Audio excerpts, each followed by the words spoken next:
Discussion agenda, legislative update. Dr. Ross, do you want to start that, or do you have? Yes, we're going to load up a presentation. There are a lot of education-related items that are going on through the State House. Just wanted to highlight a few, just so that we're aware of those. I think most notably, there's been a lot of discussion about the voucher bills, and these are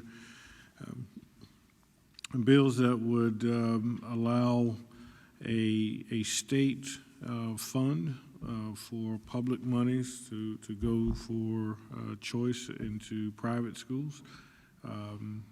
Senate Bill 935 is the Education Scholarship Account Act. And there is another one that was introduced in the House, House Bill 4879. It's the Student Flexibility and Education Scholarship Fund. These are certainly impacting public schools in terms of financially. Ms. Rawls, is there anything you'd like to add in terms of what the design of these bills and its impact on D5? Yes, sir, Dr. Ross. These bills are very similar in many ways. Their differences is the Senate bill has in the language as it is right now that the state average cost per pupil will be transferred. That's not including any federal or local funds. It's just the state average cost per pupil of the state funding would be transferred. Whereas the House bill has the contingency reserve fund setting aside $75 million, and $5,000 each semester would be sent to follow that student. So two different funding mechanisms. Both are still in committee. The Senate bill is in the Committee on Education in the Senate, and the House bill is in Ways and Means Committee. So I think there will be there are some hearings scheduled for the Senate bill. Right now, there is no additional movement on the House bill that I'm aware of. And I would add, in speaking with some of our legislators, that you're correct. They're still in committee on both of those. Thank you. And we have three that we'd like to highlight that we're following under kind of school operations bills. The first one is House Bill 3588, and I'm going to ask Ms. Miller if you can speak to what this bill intends. Sure. This has to do with the senior year scholarship requirement. So if it passes, it's proposed to begin on July 1st, 2025. And any students who are seeking a Life or a Hope scholarship would need to take an additional credit of English and an additional credit of math or computer science during their senior year. That could also be accomplished by dual enrollment during their senior year if that's an option. And then seniors with a GPA of 4.0 or greater would be exempt from this. And this bill would also allow Palmetto Fellow scholarships to be used at a 2-year institution. It has passed the House. It is back in the Senate, and right now I believe it's in the Senate Education Committee. This would definitely have an impact on increasing the number of teachers we would need should this pass. Also, speaking of teachers, House Bill 3590, district hiring non-certified teachers. Dr. Turner, if you could speak to what this bill would intend. This pending bill would allow school districts to hire non-certified teachers in a ratio of up to 25% of a school or career center's teaching staff if a certified teacher is not available. It outlines the requirements that must be met, which is that the teacher must possess a baccalaureate or graduate degree with at least 5 years of relevant workplace experience. They would be allowed to teach for up to 2 years, after which time they must be enrolled in an approved traditional or alternative route educator preparation program to continue employment. It also has mention of a pilot program through the Department of Education by May 1st, 2023. that will permit each school that has received an overall rating of excellent for at least 2 consecutive years or is located in a critical geographic area to hire non-certified teachers in a ratio of up to 10%. And our last one on the school operations that we're following, House Bill 3100, school bus safety. So, Mr. Beatonbow, if you can give us an update on that. Yes, sir. This is H 3100 has actually passed the House and is moving on to the Senate. What it does is it increases the penalties for passing a stopped school bus. It allows, so the fines would go towards increasing the digital arms to extend further and recording devices. So that money would go to the Department of Education to put those devices on the buses. It also gives the Department of Education the ability to change school bus stops if they feel it's unsafe. It gives them the ability to come to the districts and say, we need to change this bus stop. So it's moved on to the Senate, and again, they would collect the money to put those on their state-owned buses. Ms. Huddle? I have a question, if I can, about the math and English, because Dr. Ross, you mentioned we would need more teachers, and I just want to make sure I understand that as an example. If a student is in the 12th grade and is taking calculus, does that mean they have to take another class? No, ma'am, that would be their math unit, but they would have to take an English one. Where this comes in is oftentimes our students, because they can start taking Carnegie credit-bearing courses in middle school, oftentimes they will complete the required English and math courses prior to their senior year that's required by the state to receive a high school diploma. And so this is to ensure that they take another English or another math. So, if y'all don't mind, I'm just kind of curious, what do you think the rationale is behind this? Okay, that's what I thought. Okay, do these people I've come read a and couple talk of to y'all? things, but I'm not comfortable commenting because I get it. I'm not I get 100% it. She can't sure answer that, Ms. of the Huddle. intent. I'm kind of stumped as to what maybe Ms. Blackburn Hines has. I don't know, but I think one of the things that I have noticed, as my own children are becoming, they're in elementary school, but, I was in high school, 20 years ago, and when I was in high school and middle school, we took middle school classes and we played middle school sports, and we took high school classes and we played high school sports. And one of the things that I've noticed as a trend over the last 20 years is now, you just mentioned middle school kids are taking high school level classes and playing high school level sports, and now we have this legislation. It's interesting to me. I mean, I don't know why, why that's happening. You can essentially have a senior that only has the requirements of a 0.5 government and a 0.5 economics, and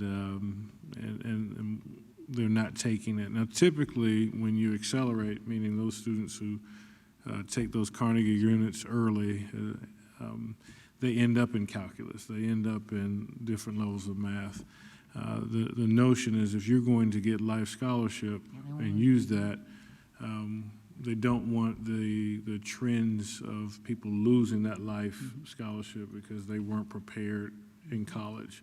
And so it might be that some of the 2-year and 4-year institutions are saying to the K-12, these students are not coming ready, and they were out of math and English for a whole year. So that's the link to it. We have to pull the data exactly how many students are in that, because typically those who have accelerated, they're continuing to take higher levels of math. So I think it's, if you don't use it, you might lose it. I mean, and it does. I'm going to tell you that as a teacher, even a really smart kid, when you hit your freshman year of college, that ELA is paramount, and sometimes, I know it does sound kind of crazy, but I see their reasoning. I think I'm more upset about, I wanted to ask Ms. Miller, how about our PACE program? Is that not a program that can fill this, instead of just having so many teachers that aren't certified, that does bother me. Well, that's in the bill that Dr. Turner discussed, actually, but that is one of the conditions within that PACE. bill, that they do, Okay. after a certain amount of time, Okay. that they do become Because that- certified. They receive training, they receive other All right. things. Because I think the PACE program is PACE great. used, I've seen some really good teachers come into that we Yes, ma'am. certainly need, and then they have that experience outside of the classroom that they bring in from business or whatever. So that was, I wondered if it was replacing PACE, but it's in cooperation with PACE. Okay, good. Well, we do have some things Ms. Hammond? we can talk to our, One other thing on this subject, I created a letter. The S-935 is in the Senate right now, and they're actively having hearings. And I created a letter that several of the board members signed. I'd like to just put it in the minutes and see if Ms. White would send it on our behalf to the senators that are listed. okay, thank you. So that's a lot of food for thought. And I do think we have to be proactive with our legislative delegation and talk to them. And I know a lot of us do, so keep it up, and the public also. 19, discussion of fund balances for capital and operating fund. Yes, Madam Chair, I'm going to ask Ms. Marty Rawls to explain just kind of how we track and the operations of the fund balance for capital and operating. Yes, sir, Dr. Ross, and I'm happy to answer any specific questions that you may have, but just as a general overview, our fund balance is calculated at the end of the fiscal year. So June 30th, our fund balance was approximately $51 million. There were pieces and parts of it that were considered non-spendable, that may have been prepaid amounts, may have been inventory.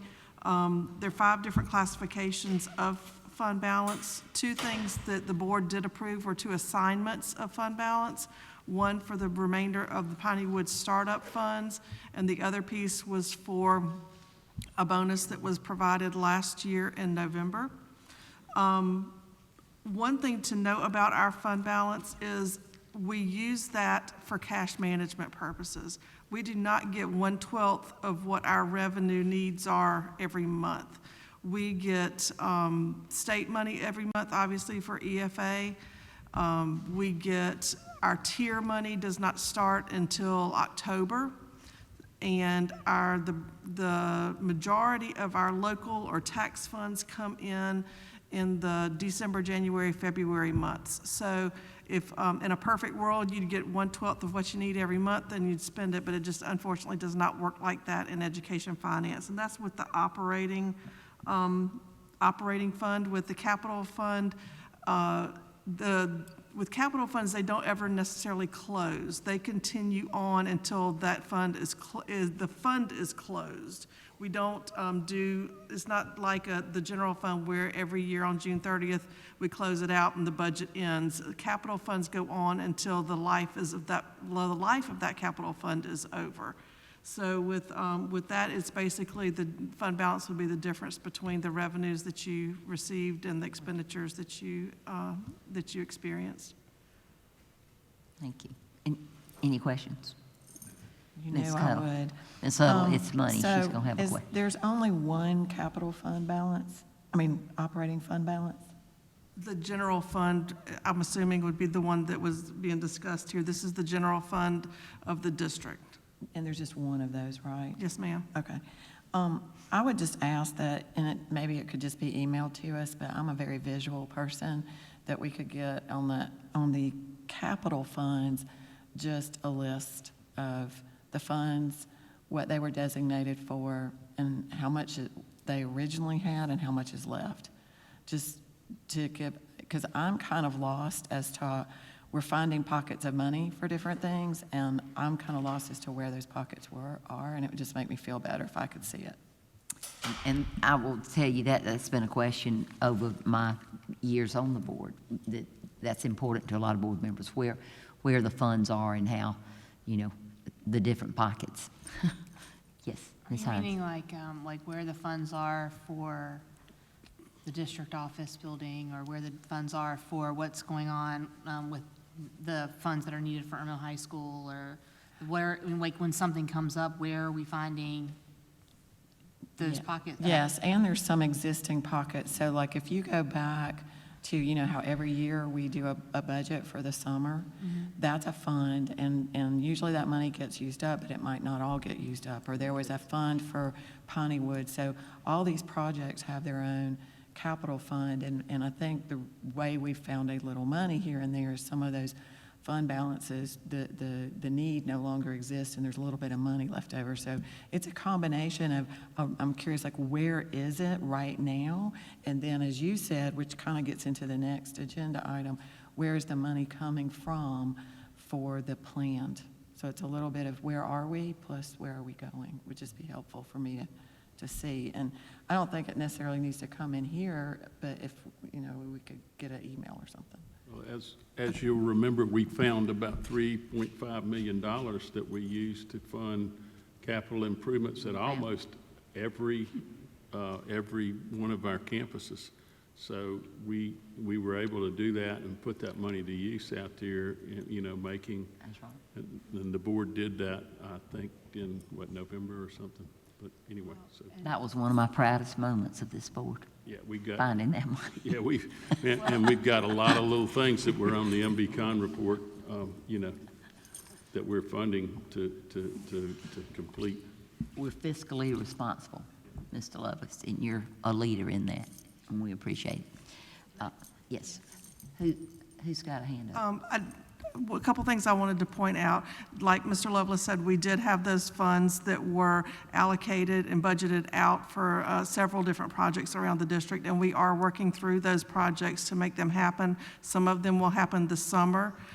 Those were remaining funds and available resources after all the projects either had been completed or were completed in other ways, or maybe there were savings. There may have been contingency funds that were remaining in capital project funds after the projects had been completed. And on the FTEs for the Irma thing, I just want to address one thing on that. We have had, as in any business, when you have an employee leave and then you maybe have 2 months before it's refilled, or we may have not filled a position at the beginning of the school year and filled it later, there's savings that happens in the year. So that's how those positions are being funded. It's not that we had a pocket of money for those. That it's based on the timing of filling in how the positions are replaced when that happens. So that is where those funds came from for the additional FTEs. Thank you. I think for clarification, it'd be easier on the administration to come back with last year's capital balances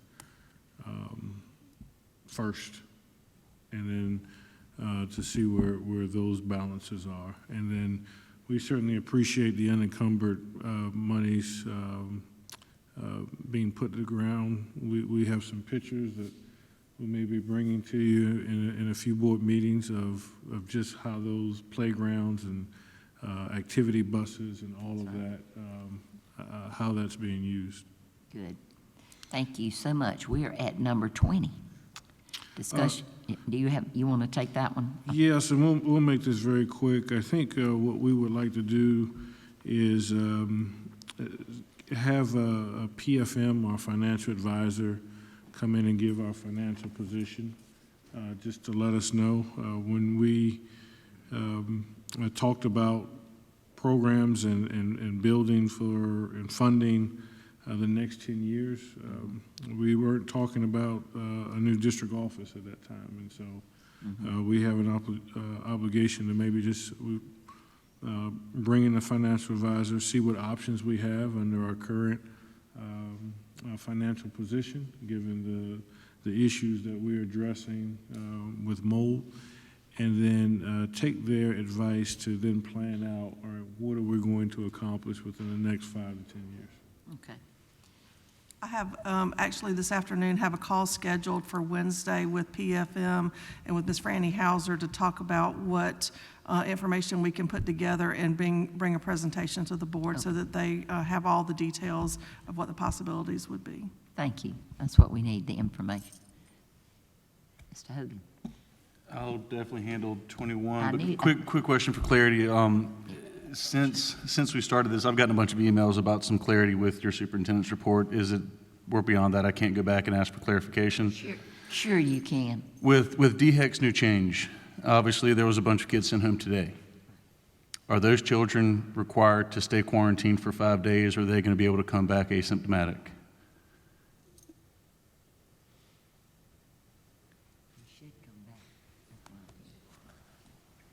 That's really a nurse-standard question, She left. and she did leave. Can we owe you that question as soon as possible?